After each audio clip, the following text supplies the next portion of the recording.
My name is Kelly Smith. I was in the Army. I did electronics technician, 29 Sierra Secure Communications, and I currently am a farmer. You're a farmer. One thing I want to hit off the bat with you, which everyone should know, is we did one of these before. That's right. But entrepreneurship is full of pivots, lane changes, and everything like that. So walk me through that really quick, like what was going on and how things have transcended. I'll take it back just a little bit because I worked on a project before in North Carolina for some other people where I was the consultant and I helped them build a warehouse hydroponic farm. And I was like, this is such a cool project. And I was just being involved and I was like, this work was all mine. I should just do this myself, right? Yes. Rather than like helping someone else do this, I'm gonna do this myself. So when we moved back to Virginia, I just started researching the area, just poking around, asking questions, and it turned out that it was something that people were very interested in, and it was something I thought could work.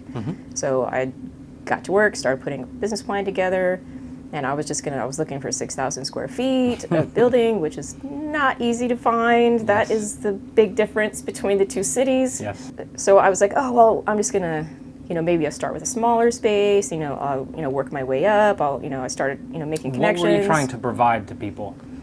I was going to do greens and herbs, specifically varieties that are a little harder to find. So like not the usual, I wasn't just going to do basil, and lettuce, I think you told me there's 14 types of basil. Do I have a good There's number? about 40 types of basil. There's about 14 types of spinach. All right. And as far as lettuce is concerned, like one of my jokes that I do a lot is I open up my seed catalog and I was like, this is lettuce, and this is lettuce, and this is lettuce, and this is lettuce. Yeah. And there's like several pages of lettuce. Okay. So which is interesting because when you go to the store, like you can probably, count the types of lettuces that Sure. on one hand. Yep. And yet, there's probably 100 varieties of lettuce, that I know of. And there's probably some I've, never seen before. Sure. So you wanted to grow this and sell it? I wanted to keep the varieties alive.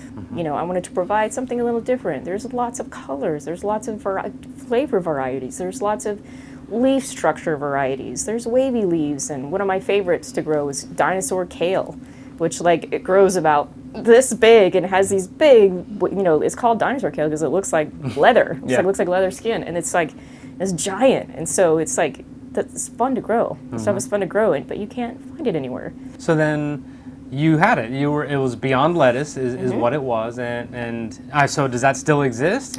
So it was up and running at the beginning of the Veterans and Residents program. Yep. So and we started in March? March, April. Yep.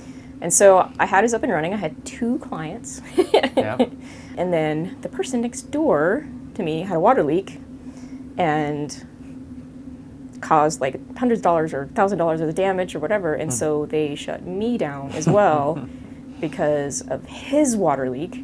And so they weren't comfortable with the amount of water, even though since I deal with water on a regular basis, I have extra precautions against water leaks. Sure. But unfortunately, the landlord wasn't happy with it, the risk, and so I was like, okay. So I shut down and sold off what I had, ate what I could, fed the rest to my worms, and then I started looking for a new location. So about April, May, I was like, okay, my goal is to find a stable location to grow in. And so I went on the hunt, and I started telling everybody, you got a location, what do you got? I looked at, restaurants might have some corners and, I could do green walls, I could do, all kinds of different things. And so just by chance, one of our cohort members, Miss Joe's Petite Sweets, is opening a new cafe in Alexandria. So I went over there to go check out the space because I wanted to see, and it's really close to my house. And I was just like, this place is amazing because it wasn't just like a warehouse that they're trying to build a cafe in. It is a full fabrication shop. Wow.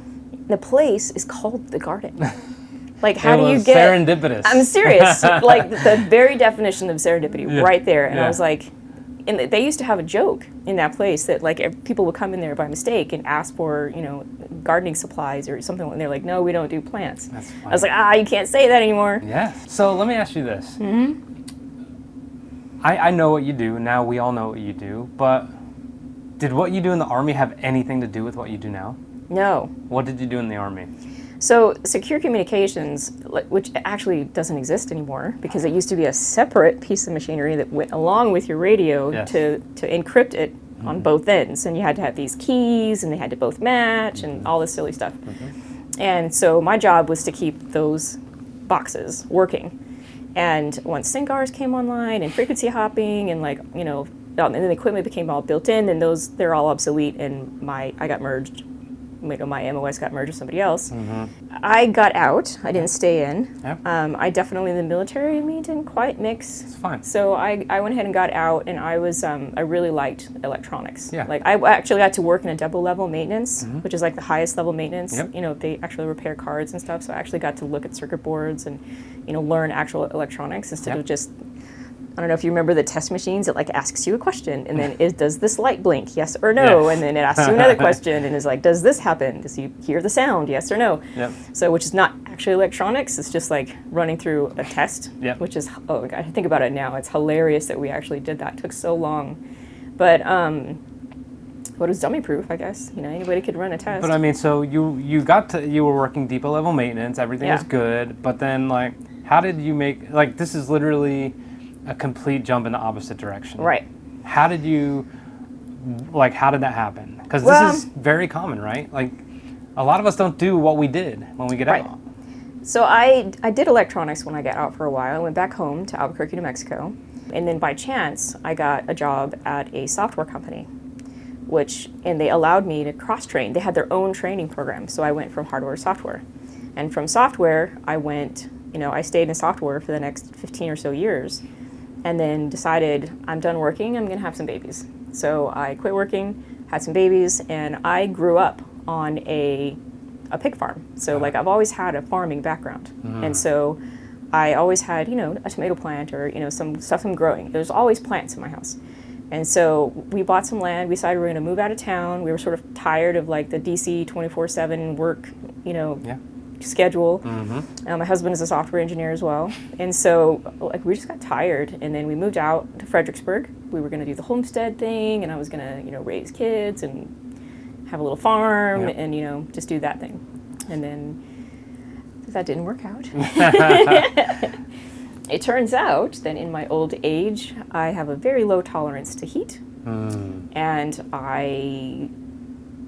the multiple sunburns I've got, I've got had to have multiple skin cancer surgeries, and it turns out that I can't actually be outside for long periods of time, which you have to do when you're running a farm outdoors.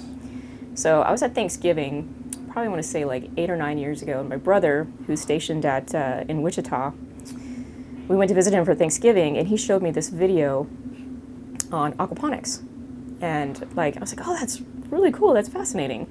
I had a fish tank in my garage, who doesn't, right? So I pulled it out, I filled it up, and threw some goldfish in there and gave it a try, and got hooked.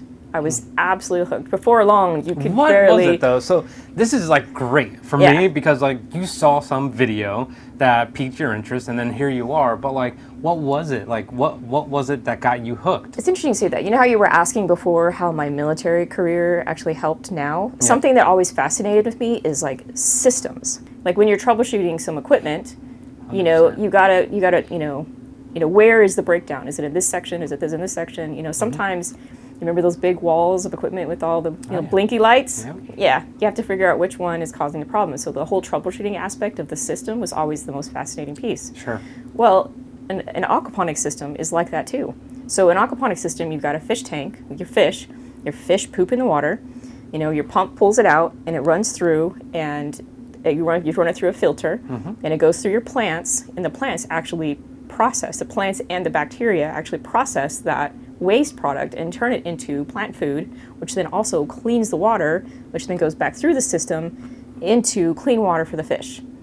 And not only that, but it makes a very nutritious plant, depending on what you feed your fish. Yeah. With just a little bit of knowledge, a few YouTube videos, and just a little bit of tweaking and playing with the system, and you can get a fully functioning mini ecosystem outside your kitchen. So what would your message be to people who get out and kind of feel well, I'll just stick to what I know because I freaking learned logistics, so I might as well do logistics? What if their heart's not all the way into it? What do you think about how to find that next thing that they want to do?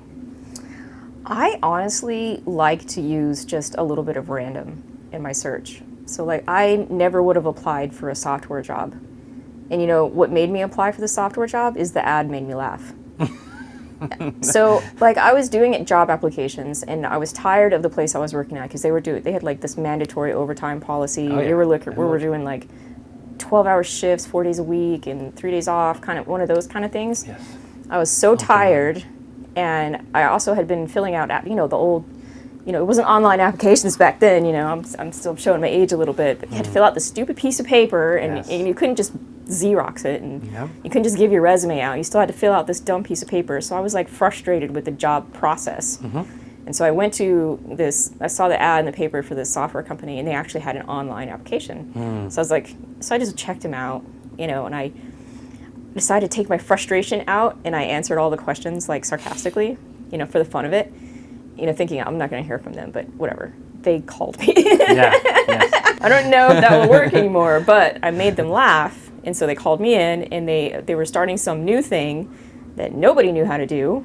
And so, like, everybody would have had to learn anyway. So they said, do you want to give it a try? And I said, sure. And I ended up working there for 2 years. And then before I moved to Houston, Texas. And I learned so much, and I switched to software. And I didn't go back to hardware after that. Wow. So what is the goal of your business now? And then after that, tell me how the VIR program has been for you, getting to know, the Aarons, the Gabbies, the Johns, and all that kind of stuff. So I'll answer the first one. What we're doing right now is we're actually taking a more community approach. So instead of just me in a room growing vegetables, I've actually pulled a bunch of people on my team. Love it. So Beyond Lettuce is now a coalition of urban farmers. Excellent. So we've got a guy doing mushrooms, we've got a guy who's doing microgreens, we have a guy who's specializing in herbs, and then we have some guys that are doing Dutch buckets, which is a different system than vertical farming. And so like some things just grow better in Dutch buckets, and something, the greens grow really well in vertical farms. So we actually, instead of just like, me hiring a bunch of employees, we've formed this like coalition of small Excellent. businesses that all because we serve the same customers, why not cooperate instead of trying to compete with each other? Exactly. So everybody has like a slightly Collaboration different over product. competition. And yet we're sharing the warehouse space so that like the really expensive stuff is like shared amongst the small companies. Excellent. Which is fantastic. And we also are in the middle of converting a school bus into a mobile greenhouse. Yes. So that we can, one, deliver fresh stuff same day, or do demos. So we can actually do demos of our product, and we'll have a little mini kitchen in it, so that we can actually do demos right there for fancy restaurant. So the team aspect, like that is what the military has that the civilian world is really lacking. Sure. It's like you're in a space with a whole bunch of people and you're all working on the same mission. Yes. Right? And so in the civilian world, there's like sort of kind of that, but really it's more of a competition. Like, it's more of a rat race kind of situation, which the dynamic is different, and Sure. It's no surprising that stress levels are so high. Sure. But if you're in a more cooperative system where everybody's got their job, like everybody's assigned something, but you're working together for a specific goal, right? So that sort of aspect is just way more efficient. And not Sure. only that, but it's enjoyable. Sure. Like it's satisfying. Yes. Like when you accomplish like some, whether it's digging a giant hole in 100 degrees or, you're, building a farm in a warehouse in Alexandria, or turning a school bus into a mobile greenhouse, like, and you have a whole team and you're pulling in firemen and, whoever, you can find, the mechanics next door, and they're all helping, and you create this community project around, growing green stuff, food, nutritious food. Well, it actually, it's so exciting. But bringing it back to the VIR program, Yeah. what I found the most interesting is not necessarily the, WeWork is absolutely amazing, but like as a farmer, I didn't get as much out of the use of the space. Sure. I don't really need an office per se, Yeah. but it was nice being able to come in and talk. And I also tend to adopt people. Yes, you do. I love people. Yes, you do. And so we have actually, even though we're all from vastly different industries, we've all managed to work with each other in some way. Yes. Like you with your interviews, and, I will do a podcast with Rod at some point. Gabi does some administrative work for me. Yep, same. And they've also introduced me to people that can help with my social media. And John and I, he's on my board. Oh, nice. Even though, you wouldn't think how does a software company, I was like, do you know how much data a farm collects? We collect our data. We got to do something with that data. How do we get more efficient? We've got a very limited amount of space. We've got a high energy cost. How do we tweak that to like save money and be more efficient? Software. Yeah.